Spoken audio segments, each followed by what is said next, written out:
Welcome back friends to the JS platform YouTube channel. दोस्तों आज है 5 जून 2020 और आज की वीडियो हम लोग करंट अफेयर्स के टॉप 10 क्वेश्चन को देखेंगे। वीडियो के एंड में आपसे 2 क्वेश्चन पूछे जाएंगे, जिनमें से एक क्वेश्चन करंट अफेयर्स से रिलेटेड होगा और दूसरा क्वेश्चन जीएस से रिलेटेड होगा। उन दोनों क्वेश्चंस के आंसर आपको कमेंट बॉक्स में कमेंट करने होंगे। आज की वीडियो की पीडीएफ के लिए आप इस वीडियो के डिस्क्रिप्शन बॉक्स में जाइएगा, वहाँ पर आपको हमारे टेलीग्राम चैनल का लिंक मिलेगा। हमारे टेलीग्राम चैनल का नाम है द जीएस प्लेटफॉर्म। इसको आप ज्वाइन कर लीजिएगा। इसको ज्वाइन करने से आपको एक तो डेली करंट अफेयर्स की पीडीएफ मिलेंगी, इसके अलावा आपको डेली क्विज भी मिलेंगी, इसके अलावा अन्य स्टडी मटेरियल भी आपको प्रोवाइड कराया जाता है, तो इसलिए इसको जरूर ज्वाइन कर लीजिएगा। आज की वीडियो के साथ कल के प्रश्नों के रिवीजन से करते हैं। तो कल पहला क्वेश्चन था, सीबी जॉर्ज को किस देश में भारत का राजदूत नियुक्त किया गया है? सही उत्तर है कुवैत। दूसरा क्वेश्चन, रवीश कुमार को किस देश में भारत का राजदूत नियुक्त किया गया है? सही उत्तर है फिनलैंड। तीसरा क्वेश्चन, किसने real time electricity market launch किया है? सही उत्तर है इंडियन एनर्जी एक्सचेंज। चौथा क्वेश्चन, मूडीज इन्वेस्टर्स ने भारत की सॉवरेन रेटिंग को घटाकर कितना कर दिया है? BA3, और ये सबसे कम रेटिंग है। पांचवा क्वेश्चन, वर्ल्ड साइकिल डे कब मनाया जाता है? सही आंसर है 3 जून। छठवां क्वेश्चन, कौन सा भारतीय क्रिकेटर IIFL का ब्रांड एम्बेसडर बन गया है? सही आंसर है रोहित शर्मा। सातवां क्वेश्चन, किसे दिल्ली बीजेपी का अध्यक्ष बनाया गया है? सही आंसर है आदेश कुमार गुप्ता को। आठवां क्वेश्चन, किस राज्य ने 2023 तक 100% नल कनेक्शन प्रदान करने का लक्ष्य रखा है? सही आंसर है अरुणाचल प्रदेश ने। नौवां क्वेश्चन, स्टार्टअप लिंक की एक रिपोर्ट के अनुसार भारत 2020 में टेक्नोलॉजी स्टार्टअप में कौन से स्थान पर है? सही आंसर है 23। कल की कुछ के आंसर, तो कल आपसे करंट अफेयर्स में पूछा गया था कि विप्रो के CEO के रूप में नियुक्त होने वाले पहले गैर भारतीय कौन बन गए? Theory Delport. जीएस में आपसे पूछा गया था कि फूलों की खेती को क्या कहा जाता है? सही आंसर है फ्लोरिकल्चर, जबकि फूलों के अध्ययन को एंथोलॉजी कहा जाता है।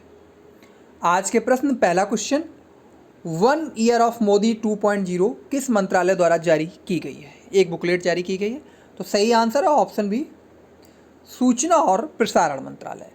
मोदी सरकार ने दूसरे कार्यकाल के दौरान अपनी प्रमुख उपलब्धियों पर प्रकाश डालते हुए एक ई बुकलेट जारी की है। 92 पन्नों की बुकलेट, जिसका नाम है 1 year of Modi 2.0 towards A self reliant India, इसको सूचना और प्रसारण मंत्रालय द्वारा जारी किया गया है। इस बुकलेट में कोविड-19 महामारी से लड़ने और इस संकट के आर्थिक नतीजों से निपटने के लिए गई जो प्रयास किए गए हैं उसके लिए एक अलग खंड है। अगला क्वेश्चन, किस अश्वेत को पहली बार वाफ्टा का अध्यक्ष चुना गया है? इंपॉर्टेंट क्वेश्चन है। सही आंसर है ऑप्शन सी, कृष्णेंदु मजूमदार। कृष्णेंदु मजूमदार, जिनको कि वाफ्टा के 73 वर्ष के इतिहास में अध्यक्ष के रूप में नियुक्त होने वाले पहले अश्वेत व्यक्ति बने हैं। श्री मजूमदार पिप्पा हैरिस का स्थान लेंगे। ब्रिटिश, वाफ्टा का पूरा फुल फॉर्म है British academy of film and television arts, और इसकी जो स्थापना हुई थी वो हुई थी 1949 में। 29 मई 1949 को इसका पहला अवार्ड दिया गया था, और जो इसकी सेरेमनी होती है वो वर्तमान में जो हुई हैं वो रॉयल एल्बर्ट हॉल लंदन में हो रही हैं 2017 से।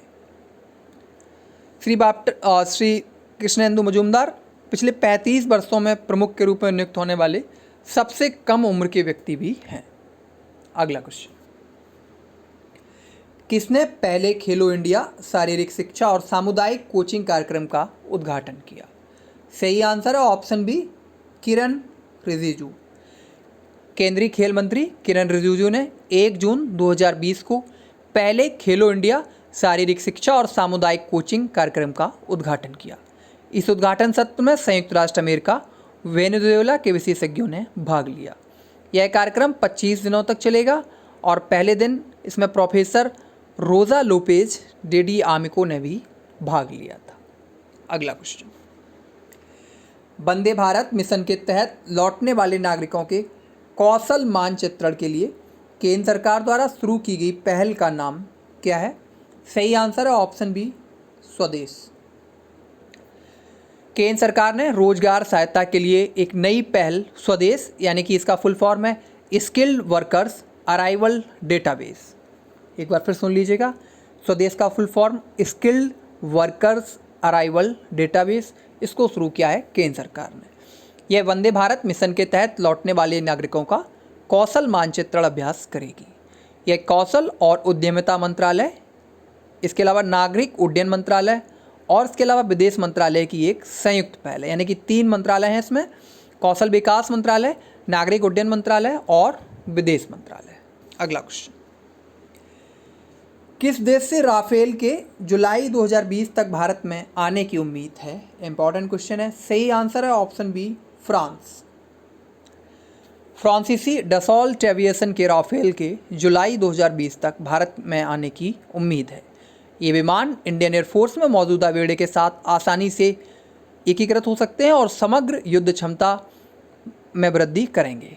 पहले राफेल के 17 गोल्डन एरो के स्क्वाड्रन के कमांडिंग ऑफिसर द्वारा इसकी कमान संभालने की उम्मीद है, जो एक फ्रांसीसी पायलट के साथ होगा। अगला क्वेश्चन, केंद्र सरकार द्वारा एमएसएमई सेक्टर को कितने करोड़ रुपए आवंटित किए गए? सही आंसर है इस क्वेश्चन का ऑप्शन बी, 3 लाख। केंद्र सरकार द्वारा सूक्ष्म, लघु और मध्यम उद्यमों के लिए आसान ऋण प्रदान करने के लिए 3 लाख करोड़ रुपए की राशि आवंटित की गई। एमएसएमई निकटतम बैंक या उनके पोर्टल्स पर ऋण के लिए आवेदन कर सकते हैं। सरकार एमएसएमई द्वारा लिए गए ऋण के लिए 100% गारंटी प्रदान करेगी। इसमें 1 वर्ष के लिए मासिक ईएमआई में छूट केवल 7.5% के ब्याज के साथ प्रदान की जाएगी। अगला क्वेश्चन, राष्ट्रीय उर्वरक लिमिटेड के अध्यक्ष और प्रबंध निदेशक का अतिरिक्त प्रभार किसने संभाला? सही आंसर है ऑप्शन डी, वीरेंद्र नाथ दत्त। वीरेंद्र नाथ दत्त, जो कि इससे पहले निदेशक विपणन हैं, उन्होंने राष्ट्रीय उर्वरक लिमिटेड एनएफएल में कंपनी के अध्यक्ष और प्रबंध निदेशक का अतिरिक्त प्रभार संभाला। दत्त कंपनी के साथ निदेशक विपणन के रूप में पहले से ही जुड़े हुए हैं। एनएफएल में शामिल होने से पहले वो गेल इंडिया में कार्यकारी निदेशक थे, जहां उन्होंने कंपनी के अखिल भारतीय विपणन संचालन को संभाला। अगला क्वेश्चन, पापुआ न्यू गिनी में अगले भारतीय उच्चायुक्त के रूप में किसे नियुक्त किया गया है? इंपॉर्टेंट है। सही आंसर है ऑप्शन ए, सुशील कुमार सिंघल। सुशील कुमार सिंघल को पापुआ न्यू गिनी के अगले भारतीय उच्चायुक्त के रूप में नियुक्त किया गया है। वे वर्तमान में विदेश मंत्रालय यानी कि MEA में संयुक्त सचिव के रूप में कार्यरत हैं। उम्मीद है कि सिंघल जल्द ही कार्यभार ग्रहण करेंगे। इससे वो पापुआ न्यू गिनी के अगले उच्चायुक्त के रूप में विजय कुमार का स्थान लेंगे, यानी कि इससे पहले Vijay Kumar Papua New Guinea में भारत के उच्चायुक्त हैं। अगला क्वेश्चन, किसने भारतीय उद्योग परिसंघ यानी कि CII के अध्यक्ष के रूप में पदभार ग्रहण किया है? सही आंसर है ऑप्शन सी, उदय कोटक। उदय कोटक ने 2020-21 के लिए भारतीय उद्योग परिसंघ यानी कि CII के अध्यक्ष के रूप में पदभार संभाला है। कोटक महिंद्रा बैंक लिमिटेड के MD और CEO उदय कोटक ने किर्लोस्कर लिमिटेड के अध्यक्ष विक्रम किर्लोस्कर का स्थान लिया है।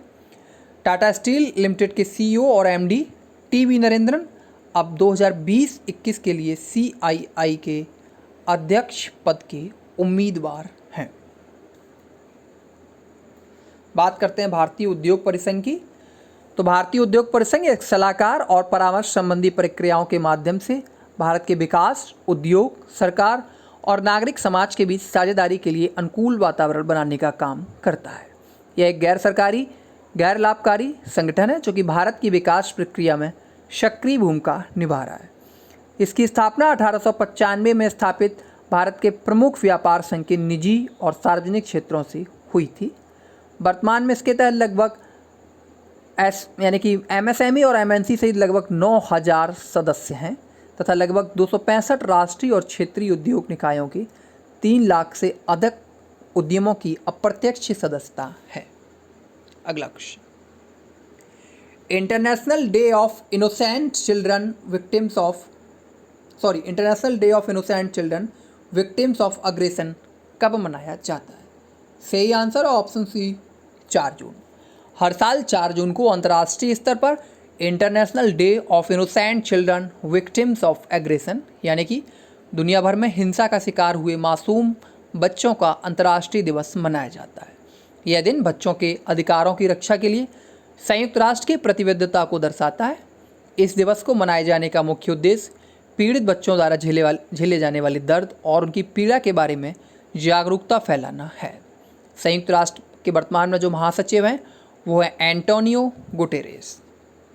आज की कुछ करंट अफेयर्स में आज आपके लिए क्वेश्चन है, कौन सा राज्य स्वास्थ्य मित्रों की नियुक्ति करेगा। इस क्वेश्चन का आंसर आपको कमेंट बॉक्स में #CA के साथ देना है। वहीं जीएस में आज आपके लिए क्वेश्चन है, पॉलिटी से निम्न में से कौन सा अधिकार सिर्फ नागरिकों को प्राप्त है। इस क्वेश्चन का आंसर आपको कमेंट बॉक्स में #GS के साथ देना है। तो थैंक यू फ्रेंड्स, ये थी आज की वीडियो और आज ही आपको top 100 one liner current affairs की वीडियो भी प्रोवाइड कराई जाएगी इसी चैनल पर शाम को। तो थैंक यू। अगर आपको वीडियो अच्छी लगी हो तो लाइक कर दीजिएगा, बुरी लगी हो डिसलाइक कर दीजिएगा। Thank you.